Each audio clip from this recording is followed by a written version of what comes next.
The Grand Hall of the Galactic Council was silent as Ambassador Daniel Green walked to the center podium. The huge dome above showed the stars of thousands of worlds. 200 alien representatives watched him with multiple eyes, tentacles, and sensory organs. Some leaned forward, others buzzed with quiet talk. Daniel took a deep breath. After 15 years as Earth's voice to the galaxy, this would be his last speech. He placed his hand on the scanner, and the system recognized him. Honored representatives of the Galactic Council, he began, his voice steadied despite his racing heart. For 97 years, humanity has been part of this ancient body. Today, I must inform you that as of the galactic date 4728-6, Earth and all human colonies formally withdraw from the Council and its agreements. The silence broke. Voices rose in shock and anger. A tall blue alien stood up, waving forearms. "This is not permitted," shouted Senior Counselor Zixbar of the Meltharian Empire. His voice boomed through the translator systems. "No species may simply leave once joined." Daniel waited for the noise to settle. From the viewing gallery above, Admiral Susan Martinez watched carefully. Susan had 3 ships waiting in orbit. The humans would need to leave quickly after this. "With respect, Counselor," Daniel continued, "there is nothing in the charter that prevents withdrawal. We have studied it carefully." "This is just another human trick," said the representative from the Drava Collective, her scales flashing red with anger. "They always think they are special." Daniel looked around the room. Some aliens seemed angry, but others looked worried. The humans had become important to many worlds. "For decades, we have brought our concerns to this council," Daniel said. "We have asked for fair treatment in trade. We have requested help when the Krill pirates attacked our outer colonies. We have offered our technology and resources freely. Yet time after time, this council has ignored human needs while taking what we offer." In the back of the room, Olivia Carter, Earth's trade representative, quietly slipped away. She had meetings with 3 friendly alien species who would still want to trade with humans. Old friendships wouldn't end today. "The withdrawal process has already begun," Daniel continued. "All human officials have been recalled from council offices. Our defense systems are now independent of council networks. Our borders are under our own control." The Pelleran representative stood up. His crystalline body shimmered with concern. "But who will mediate our dispute with the Drava? Humans have always helped keep peace between us." Daniel nodded politely. "We would be happy to continue such efforts through direct agreements, but not under council authority." Zixvar banged his ceremonial staff on the floor. "This is nothing but a human temper tantrum. You will come crawling back when you discover how much you need us." Susan Martinez frowned from her observation post. The council had never understood humans. They thought humans were weak because they preferred talking before fighting. They would learn differently now. "Our decision is final," Daniel said. "Earth thanks those who have been true friends to humanity. To those who have not." He paused. "We hope you will not test our resolve." He stepped away from the podium as the room erupted into chaos. The human delegation rose as one and began walking toward the exit. Some alien representatives hurried to join them, asking urgent questions. Others shouted threats. As Daniel reached the grand doors, he looked back one last time at the council chamber where humans had stood for nearly a century. He felt both sadness and hope. "Was it worth it?" asked his assistant quietly. Daniel nodded. "Freedom usually is." Outside, the Earth ships waited, engines glowing blue against the night sky of the council homeworld. By tomorrow, no official human presence would remain in council space. The exodus had begun, and as the human ships jumped to faster than light speed, leaving the council world behind, the first cracks in the galactic order were already forming. 2 months after the humans left the Galactic Council, the first real crisis began. Without human diplomats to keep peace, the Drava Collective sent ships into Pelleran space. The border that had been quiet for decades now flashed with weapons fire. Colonel Peter Wright watched the reports from the command deck of the Earth ship Defender. His mission was clear: remove all Council monitoring stations near Earth's solar system. Target locked, sir, said Lieutenant Ben Foster. Council Station Delta 7 is in range. Peter nodded. Remember, no casualties. We disable only. The Defender fired precise ion bursts. On the screen, lights flickered across the alien station as its power systems failed. Perfect shot, Peter said. Send in the tech team. Remove all surveillance equipment and leave their life support intact. This was the 5th station they had disabled this week. Each one had been watching Earth for years, reporting everything humans did back to the Council. Sir, we're receiving a message from the station, said Communications Officer Diane Lloyd. They're demanding to know what we're doing. Peter smiled slightly. Tell them we're exercising our sovereign rights in our own territory.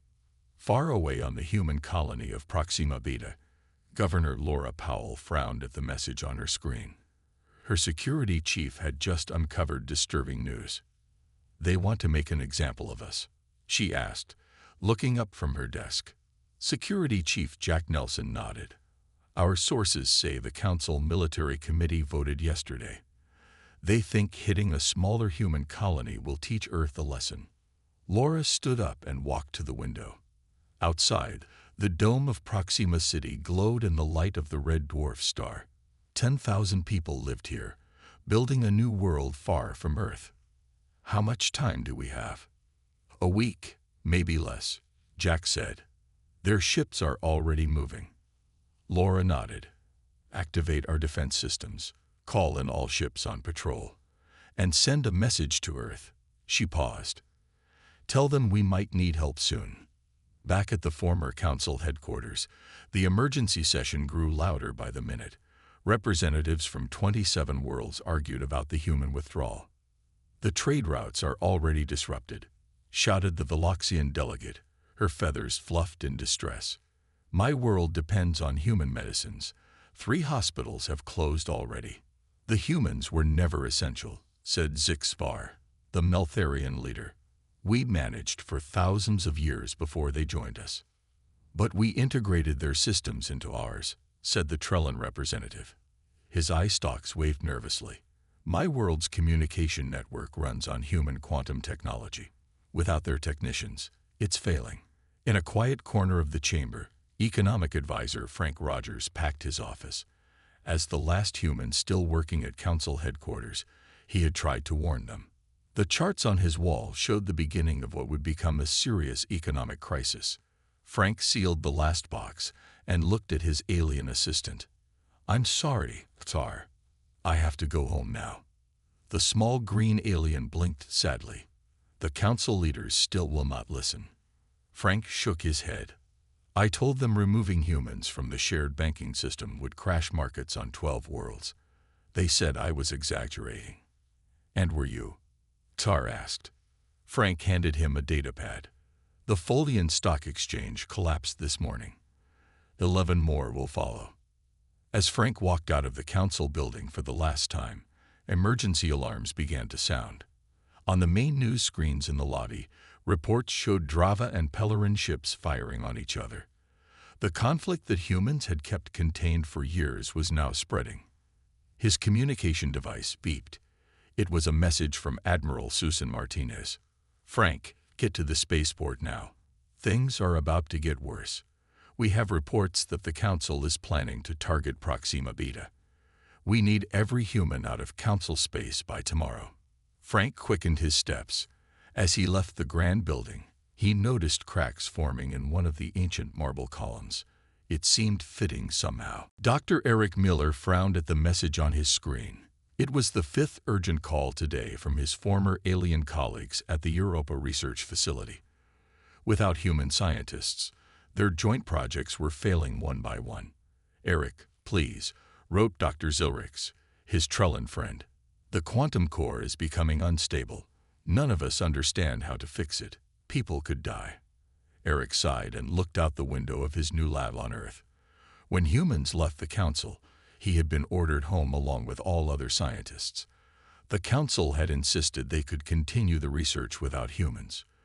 They were wrong. He typed a careful reply. I can't come back, Silrix.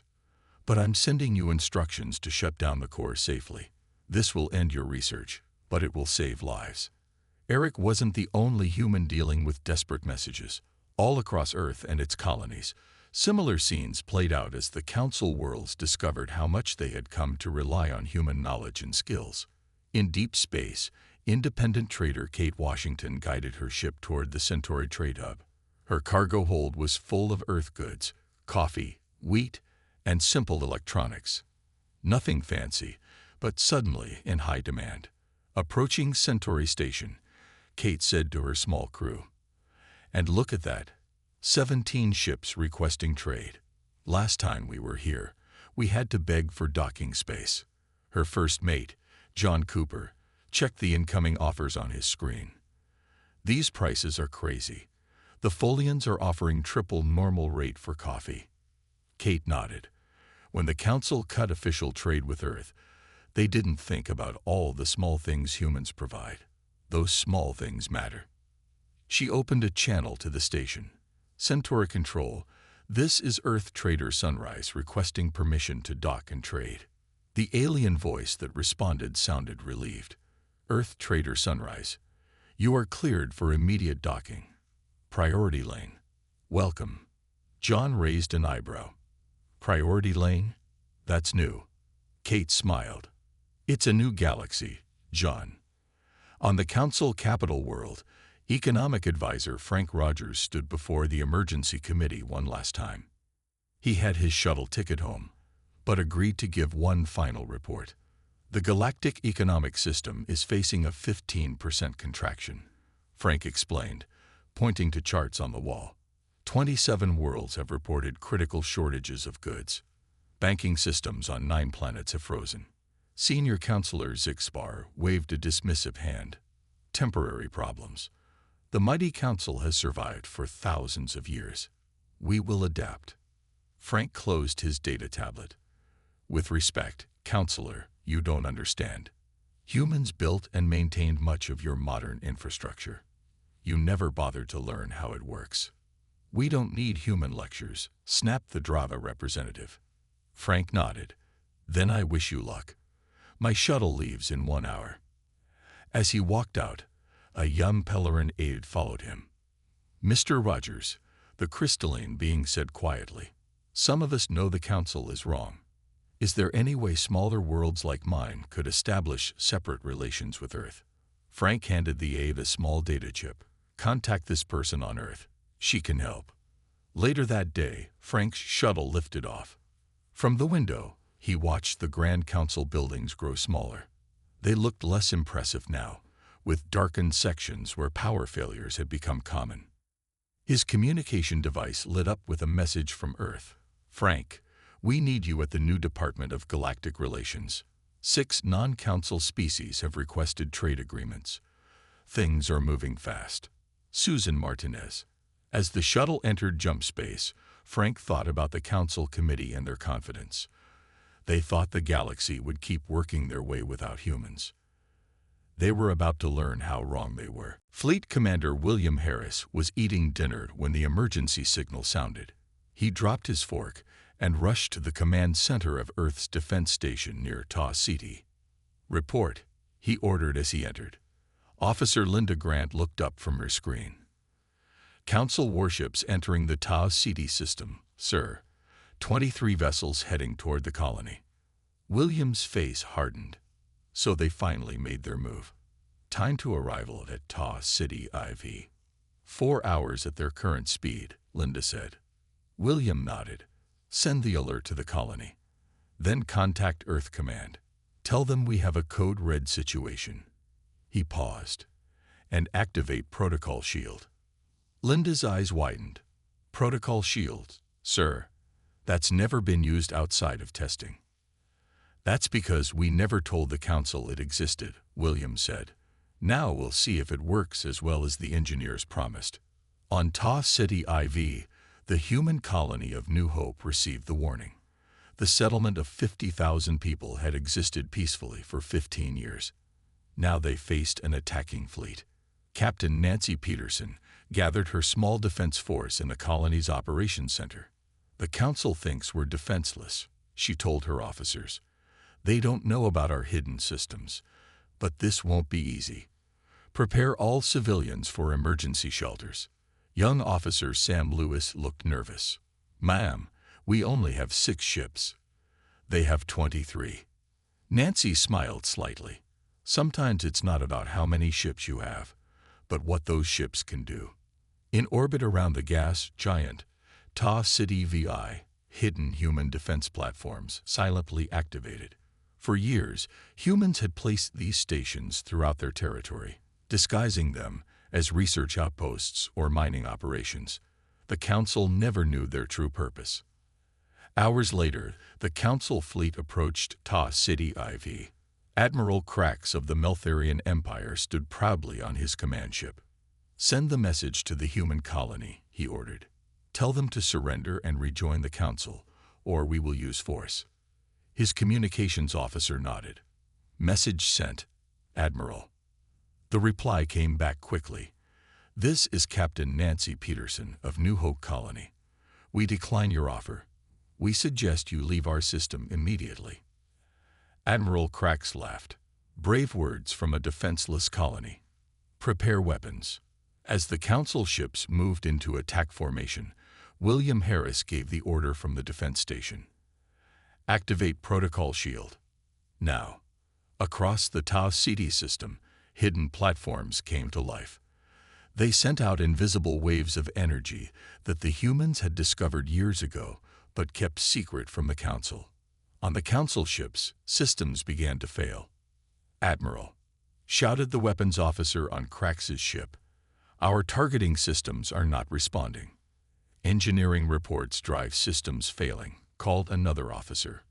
Admiral Krax stared in disbelief at his display screens as they flickered and went dark. "What is happening?" From the shadow of Ta City VI, 6 human ships appeared, led by Captain Nancy Peterson in the defender ship Courage. "Council vessels," Nancy broadcast. "Your weapons and navigation systems have been temporarily disabled. You are now in violation of sovereign human space. You have 30 minutes to reverse course once your systems restart, or we will take additional action." Admiral Krax slammed his fist on his command console. "This is impossible. How could humans have such technology?" On Earth, in the Defense Command Center, Admiral Susan Martinez watched the situation unfold through real-time updates. "Protocol Shield is working perfectly," reported her aide. "The Council fleet is dead in space." Susan nodded. "Send the message to all Council worlds. Any further military action against human colonies will be met with the same response. We kept the peace for decades. We choose to continue that peace, but we will defend what is ours." As the disabled Council fleet drifted in space, the truth became clear to Admiral Krax and his superiors. Humans had been hiding their true capabilities all along. Ambassador Julie Collins stood at the window of the new Terran Diplomatic Corps headquarters on Mars. Below her, the red landscape was dotted with domes and buildings, a growing city on humanity's second planet. Her assistant, Max Turner, entered the room carrying a data tablet. "6 more species have contacted us today," he said. "They want to establish direct relations with Earth outside the Council framework." Julie nodded. "Which ones?" "The Ardari, Valurians, Nox Collective, Brenta, Jorvians, and Silicoids," Max read. Julie raised her eyebrows. "The Silicoids. They'd been Council loyalists for centuries." "Not anymore," Max said. "After the failed attack on Ta City, everyone's reconsidering their position. That makes 23 species that have broken ranks with the Council to deal with us directly." On the Council capital world, an emergency session had been called. The chamber that once held representatives from all galactic species now had many empty seats. Senior Counselor Zixbarg called for order as arguments filled the room. "We must impose stricter sanctions on human worlds," he demanded. "Any species trading with them should face penalties." The Jorvian representative stood up. "My people will not comply with such sanctions. We need human medical technology. Your sanctions would cause suffering on my world." "Traitors," shouted the Drava delegate. "The Council has stood for thousands of years. Now you would abandon it for humans." 6 more representatives stood and walked out of the chamber, joining the growing number of species seeking independent relations with Earth. In a quiet corner of the Galactic Hub Station, Council Intelligence Director Alan Pierce met secretly with human diplomat Carl Wong. Alan had worked in Council intelligence for 15 years, but he had been born on Earth. "I've brought what I promised," Alan said, sliding a small data crystal across the table. "These are classified Council records going back 300 years. They prove the Meltharians and Drava have been working against human interests from the beginning." Carl carefully took the crystal. "Why are you giving us this?" Alan looked tired. "Because the Council is dying, and what replaces it needs to be better. The old powers manipulated everyone, not just humans. Many species have suffered under their control." On Earth, President Victoria Evans addressed the United Nations about the changing galactic situation. "In just 3 months since our withdrawal from the Council, 23 species have established direct diplomatic ties with Earth," she said. "Our new partnerships are based on mutual respect, not the control the Council demanded." She displayed a map showing trade routes between Earth and its new allies. "We have discovered that certain Council leaders have been working against human interests for centuries," she continued. "These same leaders have manipulated other species as well. The galaxy is beginning to see the truth." Back on Mars, Julie Collins prepared to welcome representatives from Earth's new allies. The meeting hall was ready for the first gathering of what some were calling the Independent Systems Coalition. "Are we creating a new council?" Max asked as they reviewed final arrangements. Julie shook her head. "No, the council failed because it tried to control everyone. This will be different. Each world remains sovereign. We cooperate where it makes sense, but no one rules over the others." The first ships began arriving, bringing delegates from worlds that had never visited Mars before. Each was greeted with respect and shown to quarters prepared according to their specific environmental needs.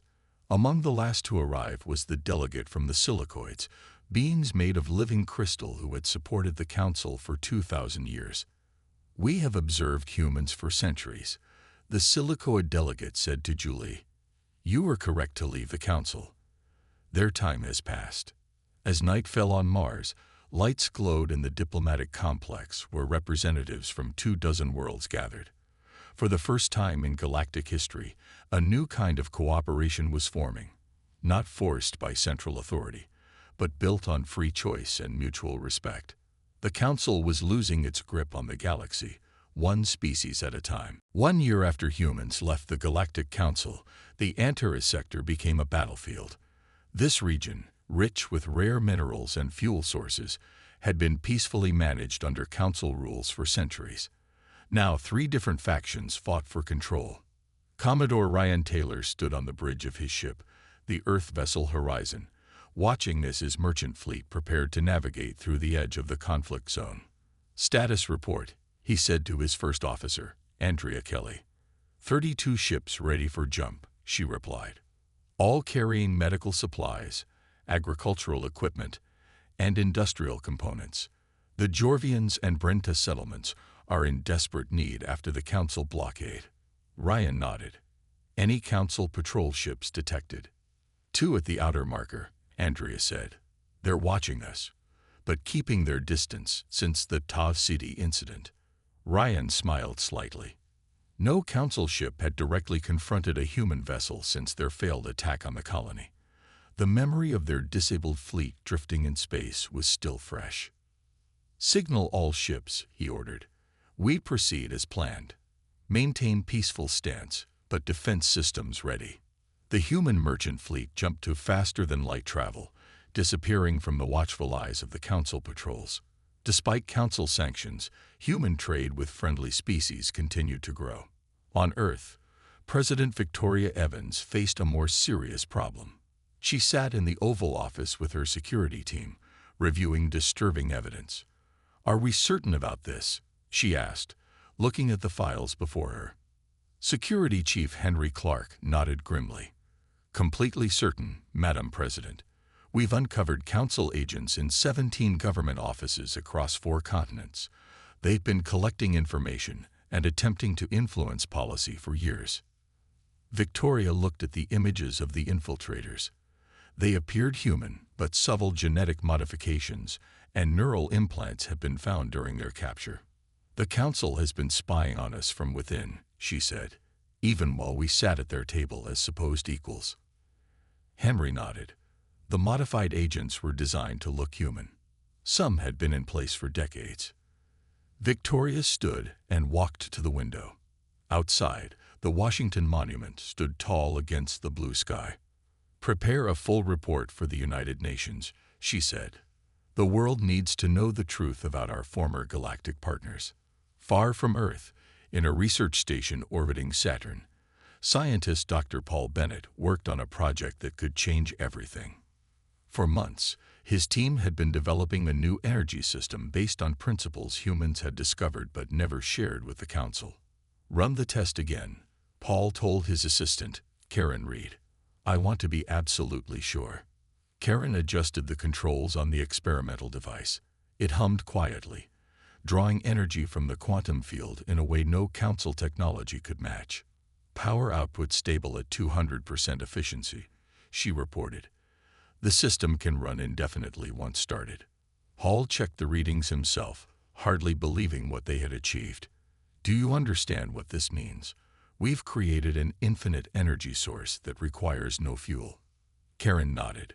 "No more need for the rare minerals everyone is fighting over in the Antares sector." "Exactly," Paul said. "This technology could end the resource wars. No species would need to control those mining worlds anymore." He saved the test data and composed a message to Earth's Science Ministry. This discovery would need to be carefully introduced to their new allies. Such power could be used for peace or for weapons of unimaginable destruction. As his message traveled toward Earth, 3 more Council member species announced their withdrawal from the ancient alliance. The carefully balanced power structure that had governed the galaxy for millennia was coming apart piece by piece. In the Antares sector, the fighting intensified. Council forces struggled to maintain control as rebel factions, inspired by Earth's example, declared independence. The turmoil humans had started by leaving was spreading like ripples in a pond, touching worlds across the galaxy. The 800-year-old Galactic Council chamber was nearly half empty, where once representatives from 300 species had gathered in unity. Now only supporters of the 3 main factions remained. The rest had either joined the human-led Independent Systems Coalition or declared neutrality. Human intelligence officer Samantha Rodriguez watched the emergency session from a hidden observation post. Disguised as a maintenance worker, she recorded the historic moment when the Council finally broke apart. Senior Counselor Zix Var, voice shaking with rage, pointed at the Drava Collective delegation. "You have stolen Council military resources. Your fleet movements near the Centauri border violate our agreements." The Drava representative hissed back. "The agreements mean nothing now. The Council is weak. We will take what we need to survive." The third faction, led by the ancient Alteran Empire, called for order. "This fighting serves no one. We must reunite and bring the humans back under control." Samantha noted each exchange carefully. After 3 years of human independence, the power vacuum had grown too large for the remaining Council members to manage. Ancient rivalries, once contained by complex treaties, were erupting into open hostility. She slipped away as the shouting increased, making her way to a secure communication point to send her report to Earth. "The final split has happened," she transmitted.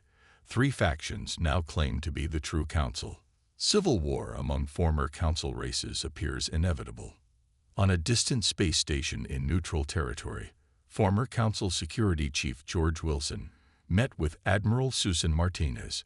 George had resigned his position after the failed attack on the human colony, one of the few Council officials to recognize the mistake. "I came as soon as I could travel secretly," George said, his voice low despite their secure meeting room. The Drava are planning simultaneous attacks on 3 human outposts near the Procyon system. They believe capturing human territory will rally support for their faction. Susan studied the star chart George had brought. When? 5 standard days from now, he replied. Their fleet is already moving into position. Susan nodded gravely. Thank you, George. You've taken a great risk coming here. The older man looked tired. I served the Council for 40 years believing we maintained peace. Now I see we only maintained control. What humans have built with the Independent Systems Coalition is better. True cooperation, not dominance. Along the borders of what had once been Council space, millions of refugees fled the growing conflicts. Species that had lived under Council protection for generations now found themselves caught between warring factions. In the neutral zone established along former human territories, these refugees found safety. Captain Maria Santos managed the largest refugee processing center on Europa Station, where ships arrived hourly carrying displaced families. We need more housing units in Sector 4, Maria told her assistant as they walked through the crowded arrival area. The Brenta need warmer environments than we expected. We're already at 120% capacity, her assistant replied. Earth is sending more supplies, but the station wasn't built for this many people. Maria stopped to help a lost Jorvian child find its parents. The small blue creature chirped gratefully as it reunited with its family. We make room, Maria said firmly. No one gets turned away. On Earth, the Security Council reviewed reports from across the fracturing galaxy. The holographic display showed dozens of conflict zones where the 3 Council factions fought for territory and resources. Defense Minister Kevin Adams pointed to several flashing indicators. The fighting is spreading faster than we predicted. At least 17 formerly peaceful worlds have been drawn into the conflict. President Victoria Evans studied the map thoughtfully. And our borders. Our allies. Secure for now, Kevin replied. But the Drava faction is testing our defenses near Procyon. Admiral Martinez is handling the situation. Victoria nodded. The Council thought our withdrawal would be their biggest problem. Instead, it revealed how fragile their system always was. As night fell on Earth, similar conversations happened on 47 worlds that had joined the human-led coalition. The old order was dying. What would replace it remained uncertain. 5 years after humanity left the Galactic Council, the galaxy looked very different. The once mighty council had disappeared entirely, replaced by regional alliances and independent worlds. The 3 factions that had fought to control the council's legacy had exhausted themselves in war, eventually seeking peace on new terms. In the Grand Meeting Hall of New Geneva on Earth, Ambassador Daniel Green stood at the same podium he had used years ago to announce humanity's withdrawal. Now, instead of facing angry council members, he welcomed representatives from 47 species to the signing of the Mutual Respect Accord. 5 years ago, humanity chose a different path, Daniel began. We left behind a system where some species dominated others. Today, we gather as equals to build something better. The hall was filled with delegates from worlds that had once been bitter enemies under council rule. Now they sat side by side, ready to formalize the new galactic order that had been slowly taking shape. The Independent Systems Coalition is not a replacement for the Council, Daniel continued. Each world remains sovereign. We agree to cooperate on matters of trade, defense, and exploration because it benefits us all, not because anyone forces us. In orbit above Earth, Admiral Susan Martinez watched the ceremony from the bridge of her ship. The emergency defense systems that had protected human worlds during the chaotic years after leaving the Council were being scaled back now that stable relations had developed. Begin decommissioning sequence for defense platforms in sectors 7 through 12, Susan ordered. Keep the rest at standby alert for now. Her second-in-command nodded. Do you think we'll ever be able to fully stand down, Admiral? Susan smiled slightly. Perhaps someday. Trust takes time to build. But we're making progress. On distant human colony worlds, the new reality of galactic relations was already taking shape. On Proxima Beta, once threatened by Council forces, Governor Laura Powell now worked alongside representatives from 5 alien species who had established communities there. She walked through the new mixed species market in the colony's central dome. Humans shopped at Jorvian food stalls, while silicoid crystal crafters taught their techniques to interested human apprentices. Children from different worlds played together in parks designed to accommodate various environmental needs. "Governor, the new school building plans are ready for your approval," said her Veloxian assistant, whose feathered head bobbed as they walked. "It will have separate climate zones for all 7 species of children now living here." Laura nodded with satisfaction. "Make sure the common areas are perfect. That's where the real learning happens, when they're together." This kind of integration was happening across human space and on the worlds of their allies. The rigid separation that the Council had always enforced was giving way to a new kind of society, where species mixed freely, sharing knowledge and culture. On the former Council capital world, now just one planet among many, philosopher Dr. Lisa Warren presented her widely discussed book to an audience of mixed species. The Human Factor examines how humanity's departure forced necessary change, she explained to the gathered crowd. The Council had become rigid, unable to evolve. Sometimes systems must break before they can be rebuilt better. An elderly Meltharian in the audience raised a hand. "Many of us feared humans when you first joined galactic society. You changed so quickly, adapted so fast.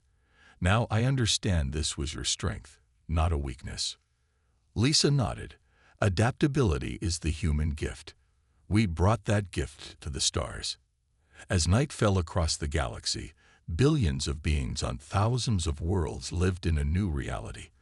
The carefully controlled order of the Council had been replaced by something more chaotic, but also more alive.